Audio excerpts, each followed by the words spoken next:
thank you all for coming. And really, I suppose to start at the beginning, this isn't a traditional presentation, right? It's not corporate. It's basically, whenever we first spoke about it a few weeks ago, we haven't had much time to prepare for this. I said, let's do something. Danny boy, do Danny boy. Let's do something, interesting. He said, no, I want to do the journey. I want to do, starting at the very beginning, and how she's developed, along with her team, these products to combat antimicrobial resistance. So we're just going to start by talking you through what we actually do at Norigin. And basically, after a lot of research, we decided that there are 2 or 3 things that you can do. Lower antibiotic usage. You can develop new antibiotics, which takes a very long time. Or you can block the roadways, which dangerous pathogens travel along, and then kill the little devils. And so this is what we do. So we produce a series of products, and this is the only advert, right? But it basically says what we do. We do coatings for walls, ceilings, woodwork, and even ceramic tiles.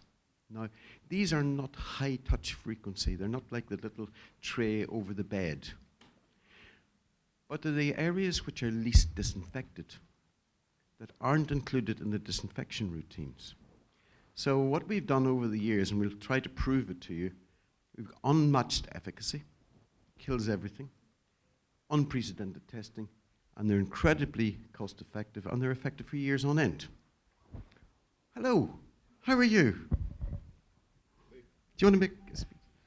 So the starting point behind all of this was Fynne spotted a speech by Kate Bingham, head of the UK Vaccine Task Force, where she said, we must act now to build our defences because another war is coming. That's not quite true for AMR. This war has been ongoing for a number of years and is simply getting worse. And you people are the people in the front line who experience this every day. The second thing is from this old Chinese general who wrote The Art of War many, many years ago. And his first thing he said is to know your enemy. Know where your enemy is coming from. Know the direction they're taking. Know their supply lines and try to cut them off. So, to take you to the beginning, I, like many other 20-year-olds, went back home to my parents when COVID hit. I spent lockdown there, and I did what I would say many of you in this room didn't do. I ended up slouching and binge-watching TV and eating packet after packet of crisps. But it also meant that while I was doing nothing, I no longer had the excuse of I'm busy. So I had to open my emails from my family members, and you have to reply to all your friends because no one believes you anymore. And so my uncle Damien, he's a biochemist, and he would send me these emails basically being like, COVID's not the only threat out there, and antimicrobial resistance. And I don't have a history in biochemistry. I'd never heard of antimicrobial resistance. I just thought he was a bit kooky. So I started to open these emails because I was curious. And he would send me the data, and I'd look at the links he sent me, and it was all there. It was right in front of us. It was already here. But why had I never heard of it? Why did normal civilians not know anything about this? So I suddenly became infatuated with antimicrobial resistance, not having any idea really what it was. And my uncle Damien, he put me in contact with his old NHS colleagues, and they helped me compile a bunch of data.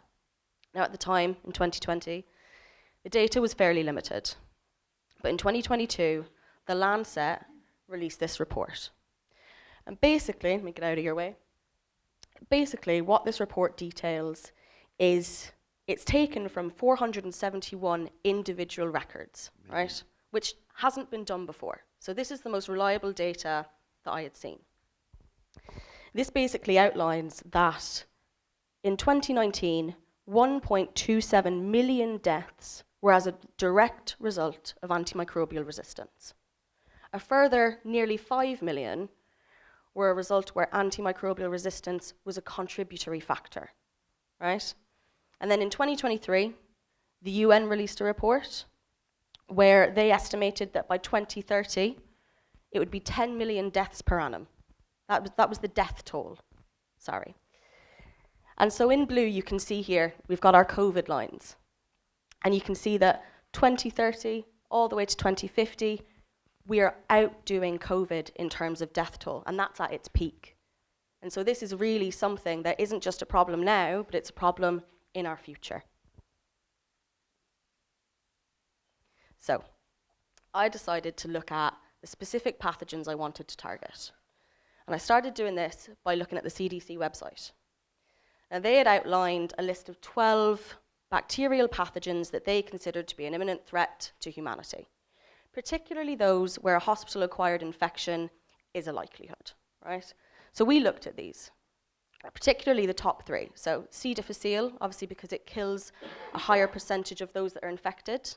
We looked at Staph aureus, because it infects more, because it kills more people. And then we looked at VRE, because it infects more people. So, not only did we look at these pathogens, but again, to reference the art of Sun Tzu, to know your enemy, I wanted to know how these pathogens transmitted. And not just that, but where the transmission really impacted us, right? So, take my dad on an island. The only thing he's going to contaminate is 2 sheep, right? We're all safe, we're all fine. But today he's in Birmingham. And I guarantee he's shaken a couple of your hands, right? And you've shaken a couple hands. And you'll go home to your kids, and you'll put them to bed and send them to school, and they'll shake a couple hands. And so this is how the multiplier effect, especially from person-to-person transmission, takes hold. And now, while this is incredibly deadly, it is nothing in comparison to person-to-surface-to-person transmission, which is 1,000 to 100,000 times more transmissive. So yeah, this is a big challenge. The big challenge is, if you look at it and you don't know me and you never shake my hand, you're not going to get my fingerprints, my DNA, or whatever dangerous fungi and bacterial pathogens I'm carrying. But if I touch this surface and I leave it for a period of days and sometimes weeks and months, particularly C. difficile, which lasts for a very long period of time, and you come along and you touch the same surface, the dwell time for a lot of bacterial and fungal pathogens is weeks and months. So I give you everything I have without even meeting you or knowing you. So this is where Fynne first began to look at how these pathogens are transmitted, rather than antibiotics or even disinfecting routines. Can we do something long-term which works year after year that we can forget about, that it sits in the background and it works? So with that, we looked at sectors where people are most at risk. So for example, a lot of you working within the NHS, working in hospitals, in labs, in nursing and care facilities, you guys are the most obvious front line. Okay, you guys are the ones in danger. Now, this is where we put our most vulnerable people. This is where we should have our strongest stuff. But I think if COVID taught us anything, it's that the healthcare sector is not the only front line in regard to infection. You also have any places where there is high people density, so your residential buildings, your entertainment spots, your cinemas, bowling alleys. You've got transportation hubs, your train stations, your airports. All of those are a microbe's idea of heaven, because there's so many surfaces that so many different people are just coming, touching, and leaving. So this is one of Fynne's ones, one of Fynne's favourite ones. Be a bacteria, see the world, which is perfectly true. If anybody flies Ryanair, Mr. O'Leary, I love you. And you've just come back. You know those little trays in front of you? They're much more contaminated than the toilets. I have a 4-year-old who touches everything. It touches everything. So this is it. This is what we're looking at. This is the challenge. So back to this Chinese general, develop a strategy for war. Develop a strategy for war which basically, we're trying to stop the supply lines of these bacterial and fungal pathogens. Now there are Now- three. Sorry, it's your go. There are three avenues that are typically used to combat antimicrobial resistance. You will have heard a lot about them over the last couple of days. The first is to invent new antibiotics. Now, while that in a dream scenario is great, it's not realistic. The second is to lessen the development of antimicrobial resistance, and a lot of people see that as lessening the prescription rate of antibiotics, which is great in theory, but will not always work for your patients. So the third, and often the road less travelled, is to slow the transmission rates by blocking them, by getting in the way, and that's the route that we've chosen to go down.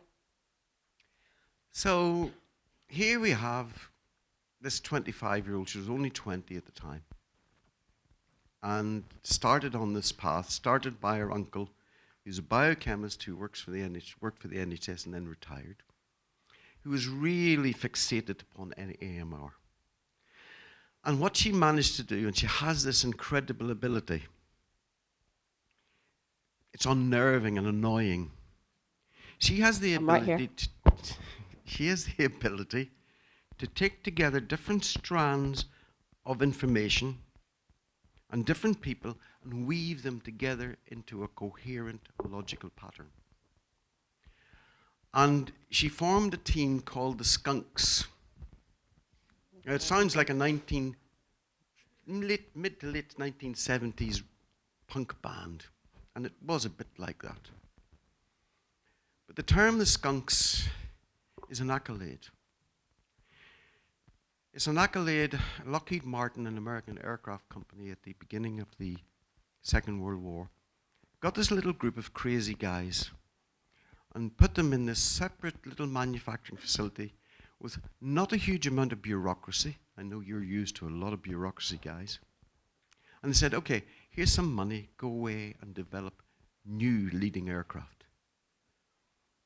And the aircraft that they had developed, these Skunks, changed the world. There'd been no Concorde without these guys. There'd been no Boeing aircraft, there'd be no drones. These guys developed the leading warplanes from the early 1940s through to today by being out on their own. So Fynne built up this little group of skunks, microbiologists, biochemists, industrial chemists, epidemiologists, and her timing, as she will tell you, was perfect. Because obviously, why are all those people going to listen to a 20-year-old who doesn't know what they're talking about? They're not. So, again, COVID for a lot of you in this room was a really harrowing time. You were put through a lot. But for a lot of us in the public, we were doing nothing. And that I really took advantage of, because it meant academics and researchers, they weren't in their labs, they weren't at their universities, they were on furlough, and they were bored. And just like me, how I couldn't avoid my Uncle Damien's emails any longer, they could not avoid mine. So I would email them, and I would reach out to biochemists and researchers in the medical device field, NHS people, honestly, anyone that would listen, I would reach out to, and I would ask them really shamelessly stupid questions. And I think that kind of got them in, and they were interested in the idea, interested enough to give me free advice. And so these are the people now that have made up the team that created this technology. Now, most of these are in their mid-20s to early 30s. They're not old people like me. You know, I'm of a different generation, unlike this young guy in the front here. It's one of those things that they don't know what's impossible. So, with all of our collective minds, we decided to look at how best to combat AMR. And so what we started with was only using EPA and BPR approved biocompatible biocides, right? Lots of big words, I know. So the only criteria really for these biocides was, firstly, they cannot interact with each other. And secondly, they cannot interact with the coating that we are making. So the biocides had to be fully approved by regulatory authorities all over the world. And the reason for using biocompatible tiny doses of biocides, was that we would attack a particular pathogen from multiple points. It wouldn't be like World War I, where we were in a trench and the opposition was in a trench and the opposition developed resistance. Because we are attacking from multiple fronts, it's immensely beneficial. And it's much more rapid, and it means we can use much smaller dosages. It also actually means that because the pathogen is being so bombarded from all angles, they don't really have much opportunity to evolve, to move past our defenses. So it works from that perspective as well. So really, the attack on multiple fronts was the first strategy. But it allowed us to dramatically lower the biocidal concentration. We did comparative analysis with other coating companies' products. And ours are tiny, ours are decimal points. That meant that we reduced the unintended consequences. People make our coatings. So we don't want to affect people who are manufacturing, or the painters who are painting them, or the people who are living in environments where the coatings are used. It also dramatically reduces the incidence of a particular pathogen developing resistance to our products. Okay, here is me. This is me with the head in the lion's mouth, because in December 2020, I thought, okay, all these guys, I don't really know what they're talking about, but what I'll do is I will go out and I will look at what all the competition are doing. And at the beginning of January, and every Wednesday and every Sunday, we had a Zoom meeting with all of these people. And so I came along and I said, look guys, we should be using silver, copper and zinc nanomaterials. And it went quiet. And it went quiet for a minute, and then they said, and it was almost as though he needs to go to the toilet again. Can someone just take him to the loo? And they explained faithfully, this little girl, biochemist Lucy, she pulled a hair out of her head and she held it up on camera. She said, see this hair? A nanoparticle is 1/10,000th the diameter of this hair. It is incredibly toxic, and because it is so small, it's respirable. You can eat it, and in a coating you can brush the wall and this nanomaterial comes off the wall, and inevitably it'll cause lots of major complications. So using nanomaterials like copper or like silver, and you see adverts, it's used, the King of Germany had a silver cup and he never died for a long time. These are completely different. These are below 100 nanometers. A lot of them are 10 nanometers and below. And below 5 nanometers, they're like asbestos. They're respirable. So we decided, or they decided, after not eating me alive, that nanomaterials, they'd already ruled them out.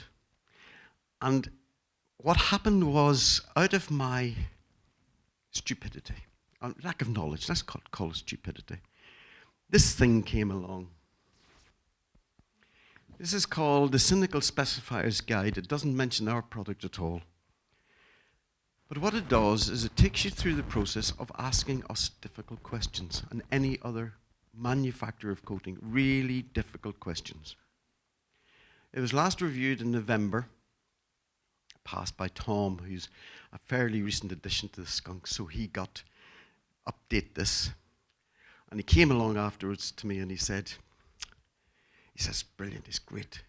He said, if the coatings don't work, you have a cure for insomnia, right? So this is nanoparticle characterization pathways. It's all within this brochure. It sort of says what the dangers are. So we shied, or these guys said, no, we're not using nanomaterials.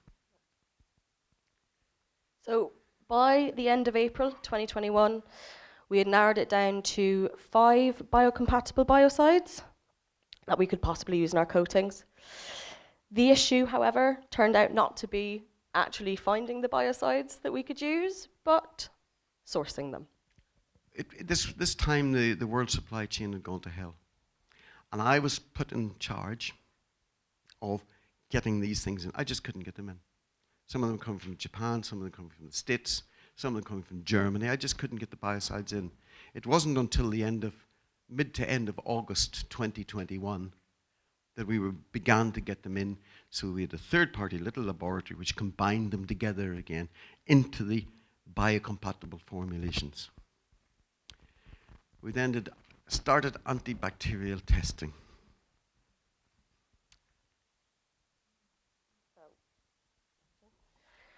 This is just to show you the sheer challenge that we're undertaking. And obviously, this is cell reproduction. And you may think, poor staph, or AS, it can only reproduce 16.8 million times. In 24 hours. In 24 hours. Whereas C. difficile, in the same time, can produce 472 sextillion times. Right? And not only that, but it's got so many quite cool factors. For example, it can survive on these surfaces for weeks and up to months. Also, it can circumvent some of your disinfection routines. So this is something that we really, really wanted to address. So the scale of the problem was that we had to find a test which was appropriate, and ISO 22196 is the most appropriate test for this. It's antibacterial testing on plastics and non-porous surfaces, which is coatings basically. Now we are trying to kill these things as we feed them. So we have all these little petri dishes into which we put a bare metal plaque, and then we put a control sample, which is the coating without the biocide, and then there's a coating with the biocide, and then we fill these up with the dangerous pathogens. And there we feed them, and we keep them nice and warm. So they're reproducing at a huge rate, and we're trying to kill them off faster than they can reproduce, which is proved a little bit of a challenge. We did our first tests. Of the first test of the 5 biocompatible biocides, that's quite difficult to say. One was really, really good. But you just don't test one, you test multiple. So you take that one and you say, okay, this one's really good, but let's test it over and over again. And we discovered that in some occasions in the coating it would work really well, and in some occasions it didn't work at all. This was at Christmas. It was a miserable time for the skunks. And then came along something called, which is now known as Fyntervention. She's a sneak. Seriously, she's a sneak. Right? Bearing in mind, I think we had 3 guys out of the medical devices industry. We had 4 biochemists. Right?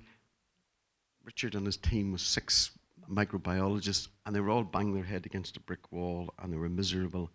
And so Sneaky here went around the back, sent the formulations of the biocompatible biocide, sent the formulations of the coating to this old doddery guy that she knows. And this guy is like really, really intelligent, like genius level, only missing the tinfoil hat kind of vibes. And within 24 hours, I'd say, he'd come back to us not only with the problem, which apparently to him was glaringly obvious, but also with the solution. So, the problem ended up being that the dispersant was not strong enough for our binders, right? And basically, what that results in is when the dispersant is displaying the biocide throughout the coating, it means that it's clustering. So there are clusters where there's so much biocide, and there are areas of the coating where there is absolutely none. And he told us exactly which dispersant to use, for which my dad still owes him a couple points. Yep. But the interesting thing was that this is a part of Fynne who we're both incredibly proud of. Whenever she hit a roadblock, she found a way around the roadblock. She went to this old industrial biochemist. Seriously, he can barely tie his shoelaces. But he has so many years of experience that these younger guys didn't have. See? Experience, older guys, right? Then there was a period of drunkenness. Yeah. Seriously. Well-deserved drunkenness. So here we go. We do the tests again. The results are fantastic. ISO 22196. And then there's something you will see coming along repeatedly, which is called the skunk factor. The skunk factor is it's never good enough. It's as simple as that. It's never good enough. And what their argument was that ISO 22196, which all coating manufacturers use, only test against gram-positive MRSA and gram-negative E. coli. And then people make the assumption that it's going to kill off all of the other gram-positive and gram-negative bacteria in between.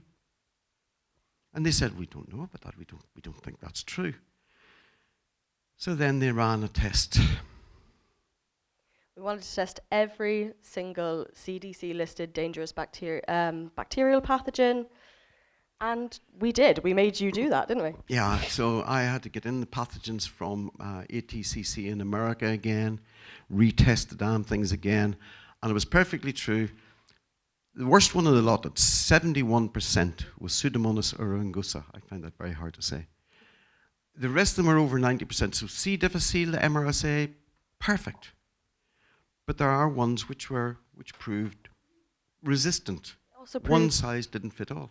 Yeah, it proves that, you know, as a coatings company, you can do the testing that you need to do to get on market, but that doesn't mean that all the things that you're claiming to target actually work. So they reformed. This took 6 months. This took 6 months and about 800 tests, and reformulating it over and over and over and over again until we got really good results right across the board. So in December of 2020, in Rochdale, there is this little 2-year-old boy. His name is Awab Ishaq, and he died of acute airway edema from exposure to mold in his home. This, especially, even if you think about the past winter, the fact that most of us can't afford to heat more than one room in our house, that mold is going to come in, all of these things played quite heavily on the skunks, and we all kind of unilaterally decided that, no, we need to develop an antifungal range. We need to do something about this as well, which someone didn't like. I didn't dislike it, right? I thought that you'd achieved something absolutely incredible. Absolutely incredible that you had something which right across the board of these bacterial pathogens, and then to add this layer of complexity on top of it, because what they wanted to do, they didn't just want to develop a separate one that kills dangerous fungi. They wanted to be able to merge the two together so that one coating can kill bacteria and fungi. So they selected from the WHO's critical pathogen list, which was released in October 2022, the most dangerous, mostly the candidas, Cryptococcus neoformans. These are the most dangerous. These are on the critical list, WHO's critical list. And they added a couple of extra just for me. These are the molds that are commonly found in our homes. So what they had to do, the challenge was, they'd already done this. They'd already created the biocompatible biocides and coatings for bacteria. They then had to create a biocompatible biocide for fungi, and then combine the two to produce a single coating that knocks out everything.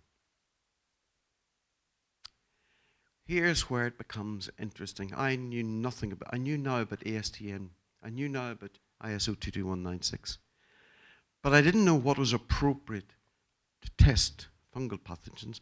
And so we looked at ASTM G21. And this is where Fynne and little Richard Smith, held me by the hand once again.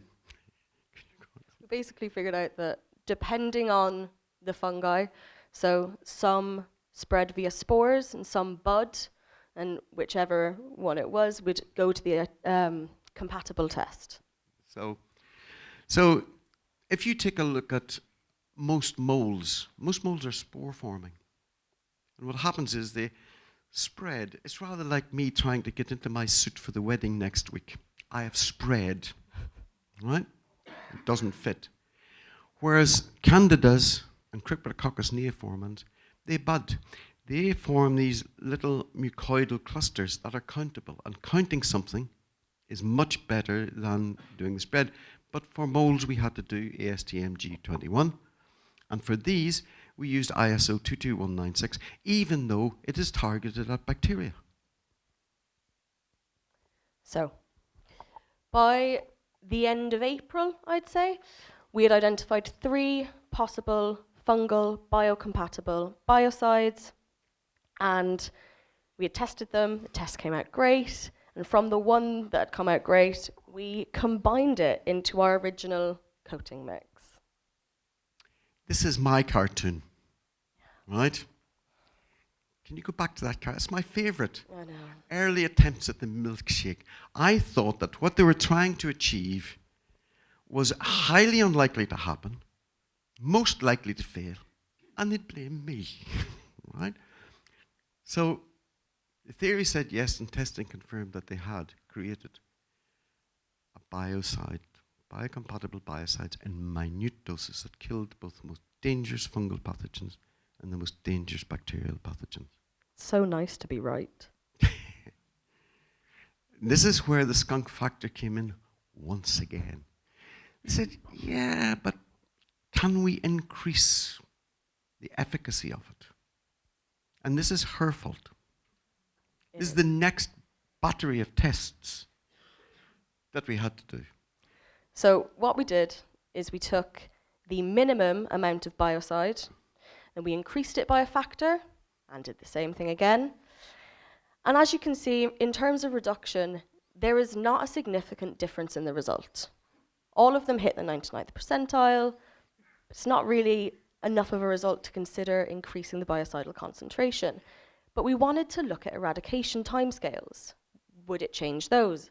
And again, as you can see, it did, but only marginally.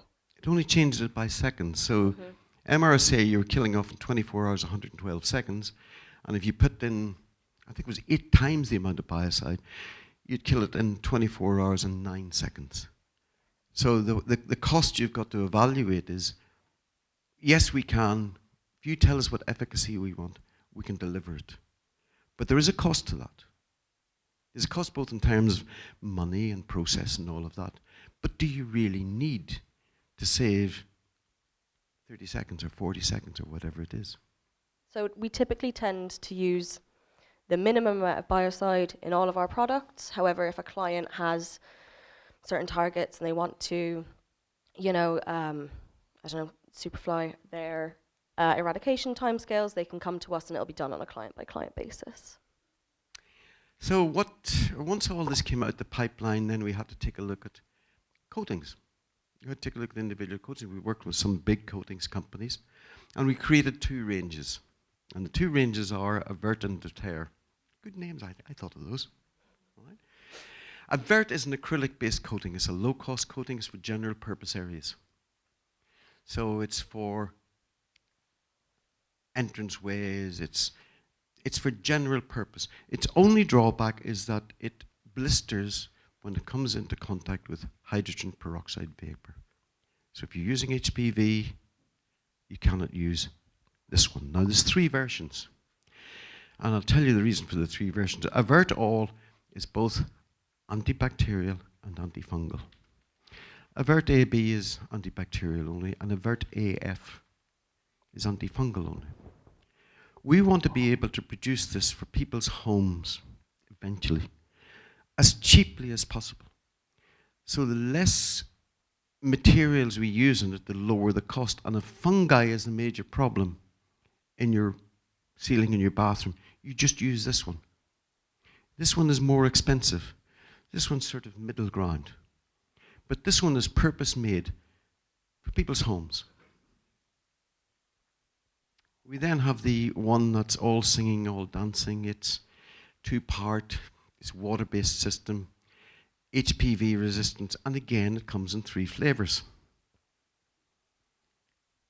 This is the one that you use in critical areas in a hospital.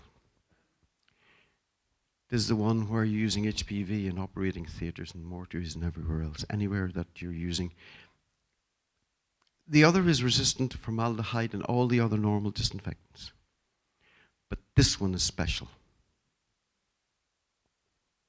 So, obviously, we recognize that the healthcare sector, especially in terms of infection, is the front line. So we provide guidelines for those sectors, for hospitals, for labs, nursing and care facilities, medical centres, But we do recognise that our literature has some limitations. There are areas that we haven't thought of. Even in this conference alone, people have come up to us with suggestions. And so we just want to say that if you do have any questions, please do reach out to us for help. We'd be more than happy to help you. And if we can't, the Cynical Specifiers Guide is just as helpful, if not more helpful than some of us. This plan, so what we do is for each and every area within a hospital, it shows you typically which product to use. So, coatings and disinfectant. These are complementary products. Our products go on relatively low touch surfaces. Walls, okay, doors, it goes on doors, goes on ceilings, goes on ceramic tiles. But relatively speaking, those are low touch, but they're also the areas where the disinfecting routine is not as thorough, let's say, as in other areas. So if I come along and I touch this here, and then he touches it, he's going away with all of my diseases. So what we're doing is we're targeting this, but they're complementary. The thing about it is, these coatings work 365 days a year for 8 to 10 years. Another one of my mistakes. In October 2022, we bought a company called Tefcoat, which made anti-graffiti coatings, but in the early 90s, they'd begun to develop antimicrobial coatings. And we thought that might be interesting. So we bought them. And their antimicrobial coatings were interesting. They had some efficacy, but not near the threshold that we needed. But what they gave us a number of huge benefits. They gave us contacts and connections because they were already in overseas markets where we could do market trials. So that's what we did. Which is what we did. We started our first product market trial in August last year in Hong Kong. And we did it in Hong Kong deliberately because, first of all, it's got a very interconnected, it's small, it's got a very interconnected health authority setup, which covers everything from veterinary clinics right through to hospitals and everywhere else. That was the first reason. The second reason was that a product market fit trial is the equivalent of who has little kids? Who's got kids? Everybody got kids? We've all got kids. You know the first day of school, you take your little 4-year-old to school, right? And you're a 5-year-old and you drop them off at the gate or her off at the gate, and then you cry and you leave and you hope they're going to be okay.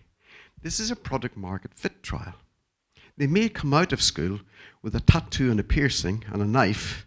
You hope they don't. So this is a product market fit trial. It is to see, we think the products are suitable, we think the products are wonderful, we think they're perfect for you. But you may not think that. Within 3 months, we were approved into 9 projects. 9 hospital projects and we universities. shipped to 2 more. Shipped 2 by the end of the year. By the end of the 4 months, we've only got 5 minutes. By the end of the 4 months, we'd been accepted into, I believe, 26 or 28 projects. 26. And in the next 8 weeks, we ship to the Prince of Wales Hospital in Hong Kong. Yeah, where they're coating 42,800 meters of walls in the hospitals. So that sort of gave us a bit of confidence, and our second product market trial fit is in Singapore in September. We're going to try to do exactly the same thing.